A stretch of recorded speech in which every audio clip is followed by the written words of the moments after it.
Hi, I'm Dubber. I'm the director of Music Tech Fest, and thanks so much for listening to the MTF podcast. I first encountered Cory Doctorow very early on in the 2000s. I dived into the world of blogging pretty early, and while I was hardly in the first wave, there still weren't a whole lot of us doing it at the time, so the people who were really good at it and who'd established themselves as people to watch in that space, they came across your radar pretty readily. And so I've been following Cory's work at a distance for the best part of 20 years. I finally had a chance to meet up with him in person when we were both at South by Southwest earlier this year, and so I grabbed him for a chat on the podcast. Cory's a science fiction writer, internet and copyright activist, and co-editor of Boing Boing, a blog that describes itself as a directory of mostly wonderful things. He's an advisor to the EFF, the Electronic Frontier Foundation, and he co-founded the UK Open Rights Group. His new book is called Radicalized, and it contains 4 science fiction novellas about the social, economic, and technological dystopia of the very near future of America. This is Cory Doctorow. Cory Doctorow, thanks so much for joining us. Not at all. What brings you here? I came to do 4 talks. 2 were about Article 13, this new copyright directive in Europe, which I think it's a mistake to think of it as a copyright law. It's really an internet law, and it's a very sweeping one and not a very well put together one. And then I did a panel on science fiction and policy and how the stories we tell change the policy responses and how we think about how we regulate tech and whether we should and so on. Then there's a mayor summit here. They had about 30 mayors plus CTOs from a bunch of cities across America. Right. And I went and talked about municipal surveillance and municipal IT and network neutrality in municipal networks. Are you a tech person who became interested in politics or a political person who became interested in tech? So I was raised by a political computer scientist. So that is like, you know. Okay, tell me about your parents, because that's interesting. My father's a Soviet emigre. His parents were displaced people. They were living in a DP camp when he was born in Asia and in Azerbaijan. Yeah. And they were Red Army deserters. And he became a Trotskyist, and he was a mathematician, and so he is a mathematician. He did a degree in something called applied mathematics, which is we now call computer science. And so I grew up with terminals in the house and then early PCs, and so I was always into this stuff. And, you know, Marxists are pretty science fictional. So, you know, there's like this overlap with this kind of technical speculation, right? This is like, I think it's at the core of Marxism. I think it's one of the reasons you hear people talking about like non-market allocations and non-market ways of conducting our lives now, is that because this really was where a lot of that speculation came from. You know, there's this famous debate in the 1920s in Austria, the socialist calculation debate, where like von Mises and von Hayek were the fathers of, you know, modern market doctrine. That the Austrian school said they proved that you could never do enough computation to allocate things in a big complicated society, and that you need markets to do efficient allocation. And now we have firms and institutions like the Pentagon and Amazon and Walmart that are on the same scale as like the Soviet Union at its peak, and right. that internally allocate using computation, not markets, right? So anyway, that's a long-winded way of saying that's how I got into this stuff. And so, well, I was going to say, it's really interesting that you put the Pentagon and Amazon in the same breath. Well, if you wanted to, the Pentagon's the world's largest employer. Okay. And I think Walmart is the second, and I think the People's Liberation Army is the third, Chinese Army. The Indian Train Network was up there as well. Yeah, I don't know. I can't do the numbers off the top of my head, but you know, in the top 10, there's sure. they're big and weird, right? And because they're labor-intensive projects as well. Sure. But anyway, the point being that like I was raised in a milieu of technology and politics. I was involved in the anti-nuclear proliferation movement as a young student in elementary school and secondary school. Wow. And where is this? In Toronto. Okay. And then I dropped out of uni to be a software developer. And then I started a .com during the .com bubble, and I moved to San Francisco. And then I fell in with the Electronic Frontier Foundation, which is the leading civil liberties technology and civil liberties group in the world, and quit the startup to go work for them, and then moved to Europe to be their European director, and lived in London for 13 years. And on the way, sold now about 20-some books, fiction, nonfiction, kids fiction, essay collections, short story collections, On the way, I also got involved with a project that a guy named Mark Frauenfelder had started with his wife, Carla Sinclair, a zine called Boing Boing that we turned into a blog, and it was one of the first blogs, and we still have millions of readers every month, and there's about 5 or 6 of us who own it and write it every day. And so for nearly 20 years now, I've written between 5 and 15 short articles about technology and politics that have crossed my transom, trying to both summarize them for third parties, so they, this is what caught my eye about it, and also trying to make sense of how they fit in the context of all the other things that had snagged at my attention over the years. So now it represents this giant searchable database of things that are kind of raw material for both speculation and political intervention. Because Boing Boing has sort of taken on a different meaning as time's progressed. It used to be, certainly, this is where you find out where the interesting stuff is on the internet. It's a way of discovery. Now it seems very much like a magazine that's about your identity. That this is the kind of thing that I subscribe to. This is how I see myself. And Boing Boing seems to be an external expression of people's identity far more than it is just how they find interesting stuff on the internet. Well, I think it's definitely true that finding interesting stuff on the internet has changed with the growth of social media. Sure. I mean, that's definitely the case. I think that we've probably become more reflective over the years in terms of being less about being what we used to call a link log, which there's still some really good ones. The O'Reilly, the tech publisher, has a thing maintained by another Kiwi, Nat Torkington, called 4 Short Links. Yeah. And it's just literally 4 links with 1 sentence. And I love it. I read it every day. Or Naked Capitalism does a daily links roundup. And, Dark Roasted Blend does this thing called Link Latte once a month. And so I love those link roundups. But I think one of the things that happens when you watch this stuff go back and forth for a long time is that you start to have insights or speculation about it. And so, just this morning, there was a piece on Wired written by one of their very good writers about off the record messaging, self-destructing message systems, off the back of Mark Zuckerberg announcing that he was going to do an ephemeral message product for Facebook. And she was writing about the limits of this stuff. And, one of the limits is that if you send someone a disappearing message, but they're not trustworthy, they might just take a picture of it before it disappears. Sure. This happened to Paul Manafort, right? I mean, it's like this is a problem. And I used to be very much on the side that disappearing messages were stupid. And I have a friend who started a disappearing message company, a woman named Nick O'Sell, who also runs the DEF CON kids programming. It's called Roots with a Z. And she started this company called Wicker that does a disappearing message product. She asked me to join her advisory board, and I was like, people are just going to take pictures of this stuff. Like, what good is this thing? Like, are you going to put DRM on people's phones so that the camera doesn't work? How is this going to work? And she was like, no, you fail to understand. If you and I trust each other, but I don't trust you or me to be perfect in my memory of deleting things after I'm done with them, we use this tool. And what that means is that we flip from the default of everything is preserved indefinitely to only those things that you take an affirmative step to preserve stay. So I use a variety of disappearing message tools now, thankfully, because a lot of them have now built it in. So Signal has a disappearing message protocol and so on.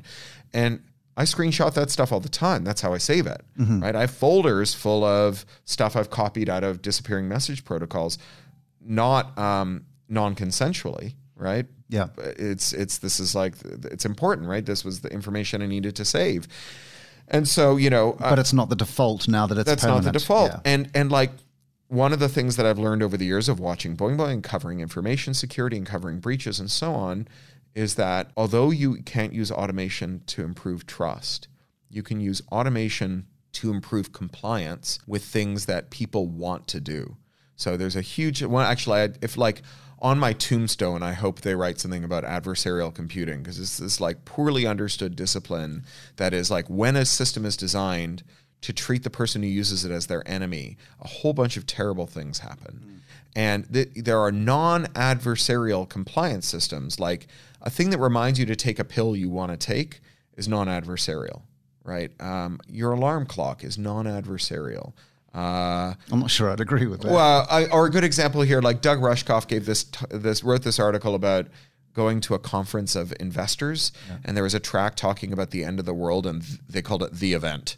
And it was about how you would continue to incentivize your guards to guard you when money wasn't worth anything, when they could just shoot you and steal your food reserves. And the answer was that they were going to make a combination biometric and password-based food locker. So if your guards didn't keep you alive, they wouldn't be able to open the locker and they'd starve. Right? So this is pretty, in my professional capacity as a dystopian science fiction writer, I can affirm that this is pretty dystopian stuff. But you know what? I've gone on diets where it's like every 17 days you get to eat, some sweets. So I could see myself putting a lock on a cupboard that only opens every 17 days full of sweets.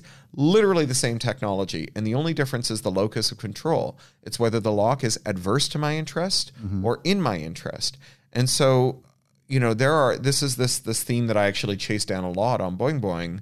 And that this accretive or incremental way of looking at like developing an idea is very well lent to, because all the news flows over your transom and you're like, that's kind of an example of this thing that I've been writing about for a while. You can pull it out, you can look at the links to the other stuff and embed them in it, and then you can synthesize it into a larger piece. Right. With your EFF hat on, sure, the connection between copyright, civil liberties, and music tech, which is where we're coming at this from, where do those things sit together, and why is copyright so important? So I think that copyright's important because of something I think of as the original sin of copyright and the internet, that I think creators, if they understood better, would be more worried about. Copyright is first and foremost, it's an industrial regulation for the entertainment industry. And industries need regulations that provide a framework for keeping all the players aligned, making sure that people aren't ripping each other off, making sure that you know what you can and can't license, what you can and can't do. I'm all for regulation. And there are two ways to think about what a regulation is. One is who you apply it to, and one is what it says. We put a lot of emphasis on what copyright says. How long should it last, and what's fair use, and so on.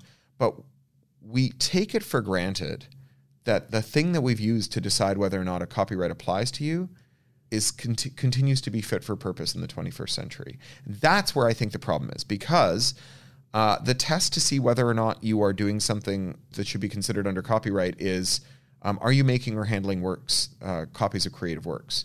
And this comes from a time when every record had a pressing plant in its history, and every film had a film processing lab, and every book had a printing press. And although it was an imperfect proxy, it was a not terrible proxy. There may have been some people who it over-applied to, and may have been some people who escaped around the edges. But 99% of the people who were making or handling copies of creative works were actually in the entertainment industry. The internet works by copying, right? Everything you do on the internet involves making copies. You make 100 copies every time you click your mouse, frame buffers and network buffers and so on. There was actually a proposal, Clinton's copyright czar in 1996, Bruce Lehman, this old Microsoft lawyer, wrote a paper called the Lehman paper, where he proposed that every one of those separate copies should have a different license. And so that there would be like 100 licenses between a file arriving on your network bus and showing up on your computer. This is like an idea only a lawyer could love, right? So the problem with this is that either we make copyright fit for purpose. So you have people, for example, who use copyright to address being impersonated on Tinder, because they say, oh, that's my picture. Right? So either we actually make it fit for purpose, and we stretch it to all the things people use copyright for, regulating their health information, their education, their romance, their personal lives, or so on, or we carve copyright out of all the things that aren't the entertainment industry, and we only apply it to the entertainment industry, and we make it fit for purpose there. And what we have now is that it's neither fish nor fowl. So I live in Burbank. We have 3 giant movie studios within walking distance of my house. There's Warner, Disney, and Universal.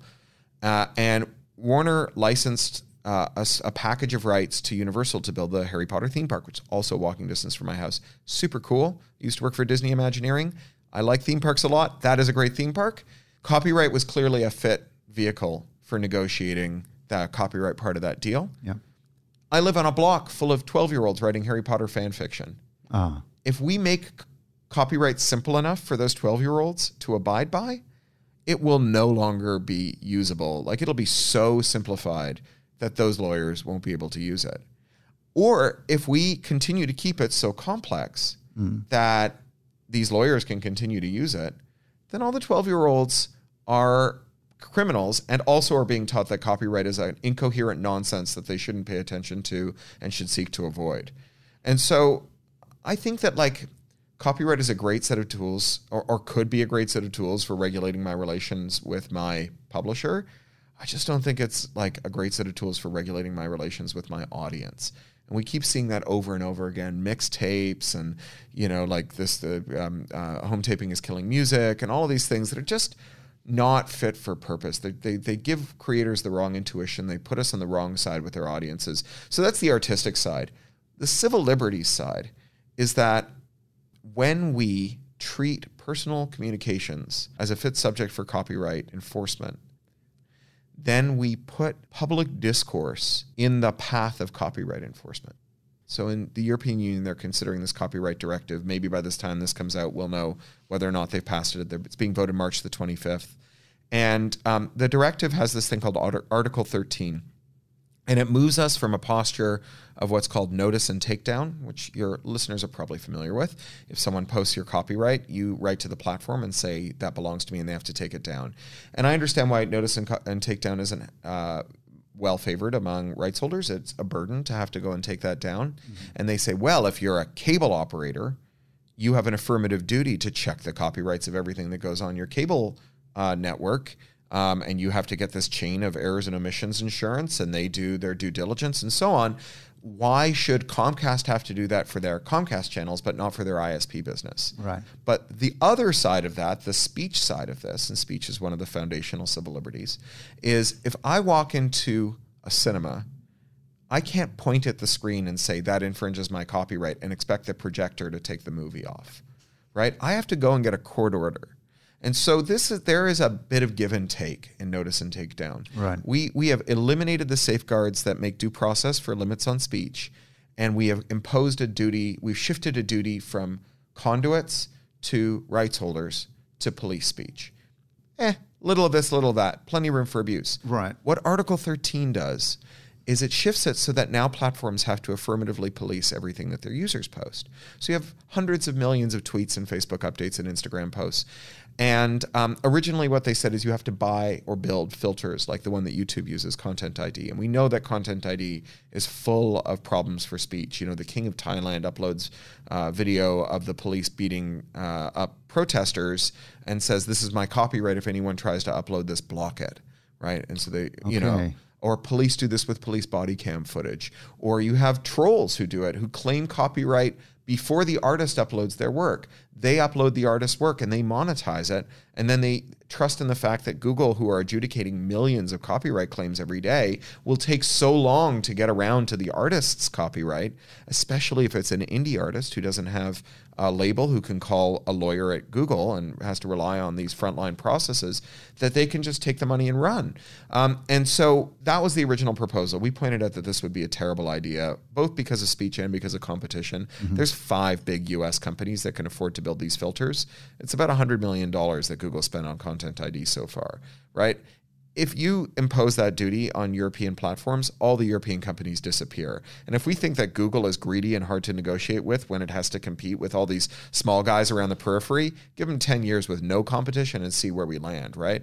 So then they took filters out and they said, you don't have to use filters. In fact, if you can avoid it, don't use filters. But what you do have to do is ascertain the copyright status in real time of hundreds of billions of pieces of content uploaded by your users, right? Don't have to use a filter. You could maybe figure out how to clone your copyright lawyers and make 1 billion of them, right? That's another thing you could do. But, honestly, if I tell you, you now have a legal obligation to procure a large African 4-legged land mammal with a trunk and a tail and tusks, you're going to procure an elephant, right? Even if I say avoid elephants if at all possible. Yep. So now we're going to have a mechanism whereby anyone can lay claim to anything and make it disappear. And then these corporate kangaroo courts will decide whether or not that stuff is reinstated, and it can take months or years.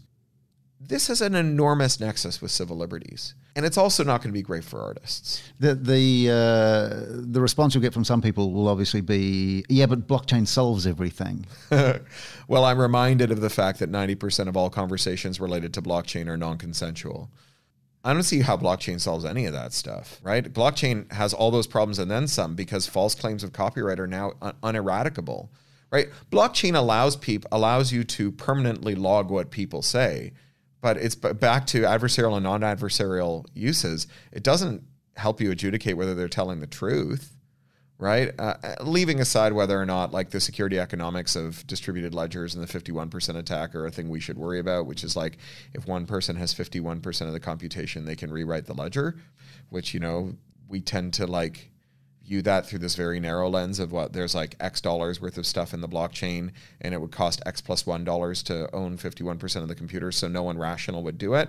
But maybe you're the Politburo in China and you want to head off blockchain transactions because you're worried that the future will hold $10 trillion, dollars worth of exfiltrated capital by corrupt officials. And so you blow up the blockchain now for $5 trillion and you save $5 trillion, even if that's more than the blockchain is worth at its current value.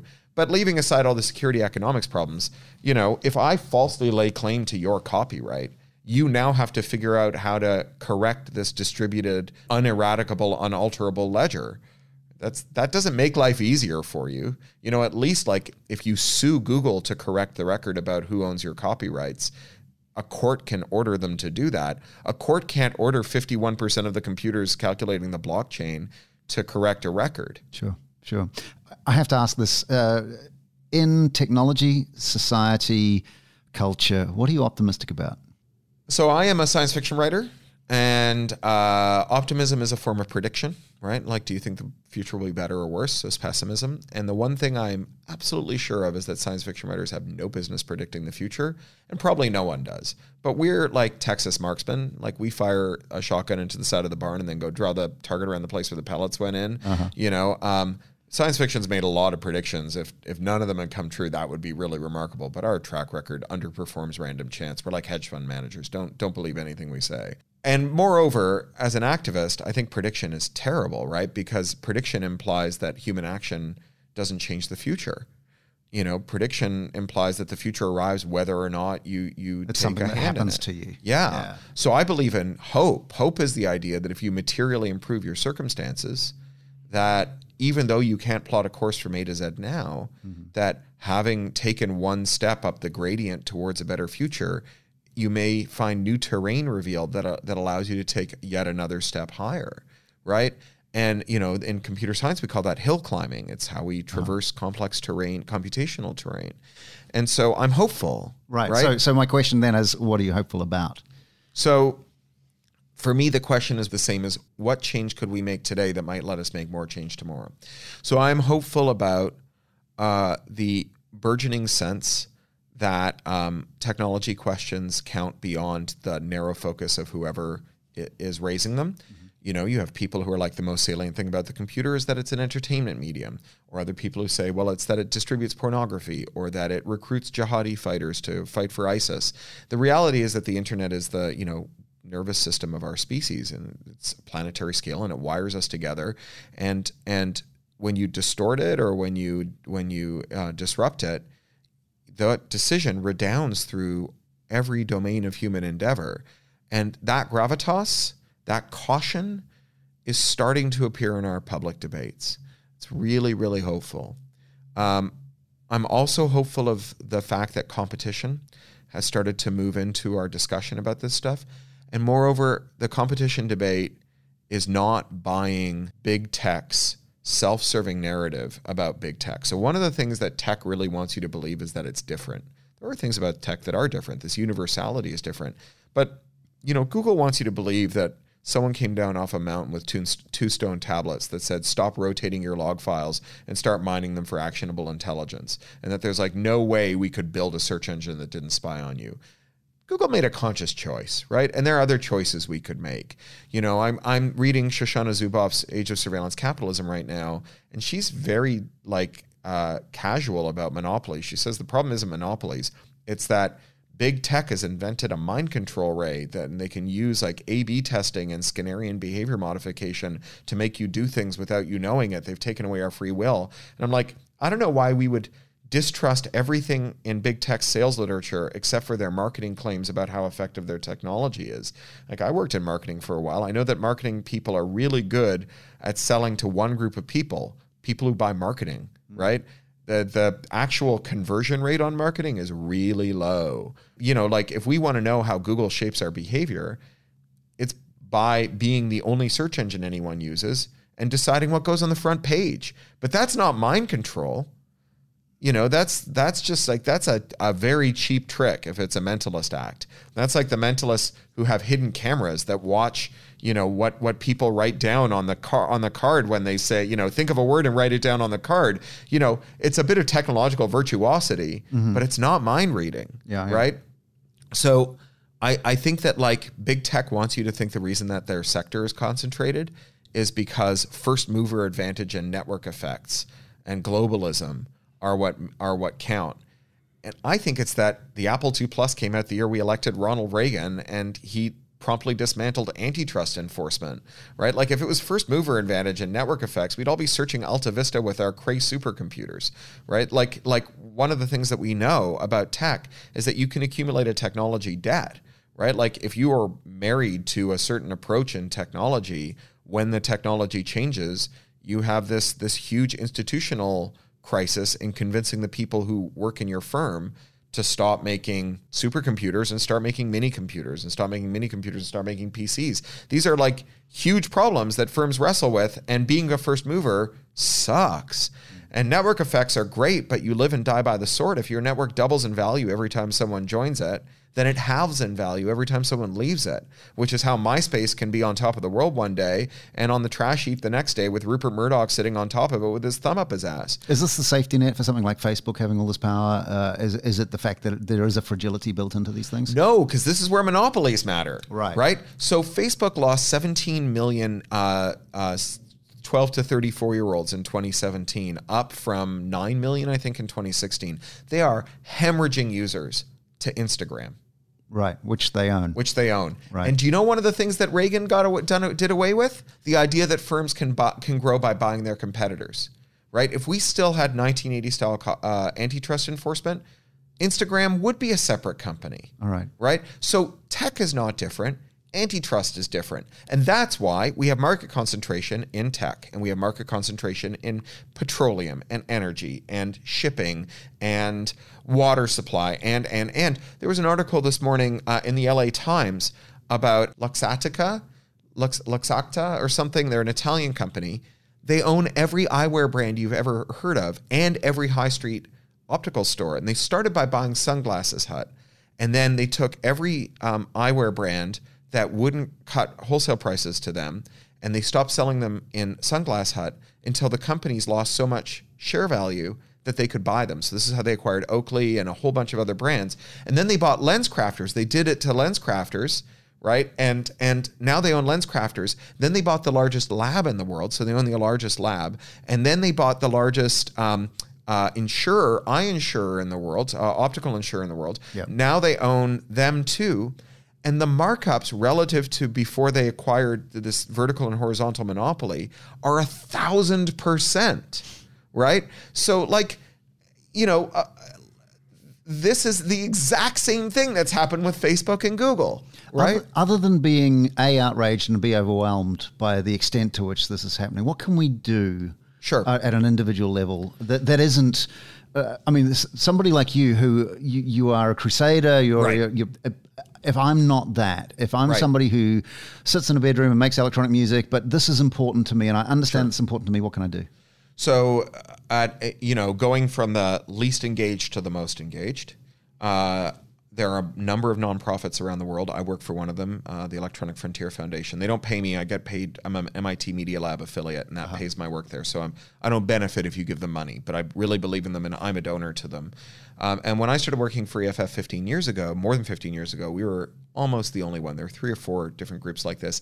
Today, there's dozens of them because this issue has grown in salience, right? Technology touches us in so many ways. So if EFF's not your cup of tea, there's the Free Software Foundation and FSF Europe. There's also Creative Commons. There's Public Knowledge. There's the Internet Archive. There are so many nonprofits that do this work. There's the PIRGs, there's Consumers Union, there's Which in the UK, there's BIUC in the Netherlands, or across Europe rather.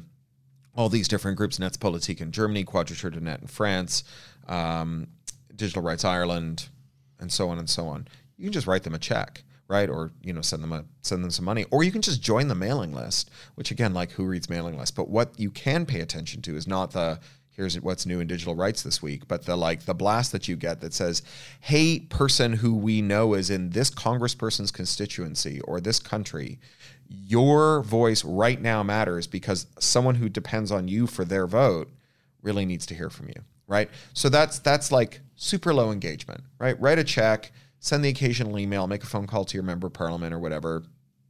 Do it twice a year. You've done something, right?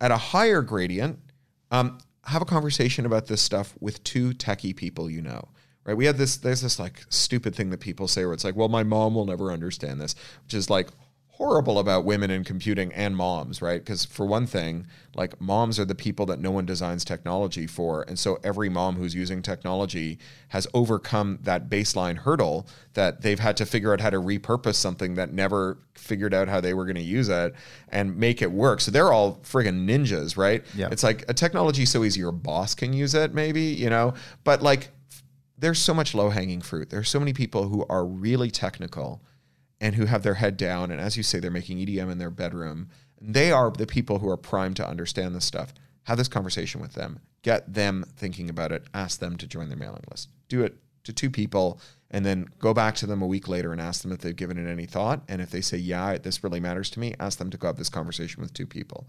This is a normative change we're going to make in the world. At the most intense end of engagement, we at Electronic Frontier Foundation has started this thing called the Electronic Frontiers Alliance. And it's a network. They're not of chapters, affinity groups. Crypto Party is one of them. There's a whole ton of different affinity groups all around the world that are working on this stuff. If you Google Electronic Frontiers Alliance, you can find out whether you have one already in your town or you can start one. And people are working on these very local issues that are related to it. A lot of street level surveillance stuff right now on this, where you have people in small towns and big cities where their cops are buying automatic license plate recognition cameras, facial recognition systems, stingrays, and other forms of cell site simulators that track your location based on your phone and intercept your messages and log metadata.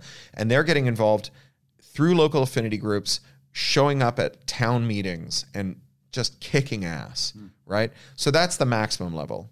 Minimum level, join the mailing list, write a check. Medium level, talk to some friends. Maximum level, start a group. I know you're on a short timeline, but one of us has gotten get in trouble from your publisher if we don't ask this question. Tell me about your new book. Yeah, I have a book out called Radicalized. It's 4 novellas about our relationship to technology and privilege and individual action and group action. One is about the Internet of Things and the exploitation of refugees. One is about like entitled wealthy people, middle-class people who watch their loved ones die of preventable illnesses that their insurers won't cover. And when they turn to internet message boards for solace, they get radicalized and become suicide bombers who kill healthcare executives. One's a superhero story about the fatal beating of Eric Garner by the New York Police Department. And it's about Superman and the NSA. One is about preppers who end up shitting themselves to death in their bunker while the actual heroes of the apocalypse, who they fancied themselves to be, are back in the city getting the sanitation system working again. Some of it's being turned into audiovisual stuff already. There's a movie deal for the IoT story.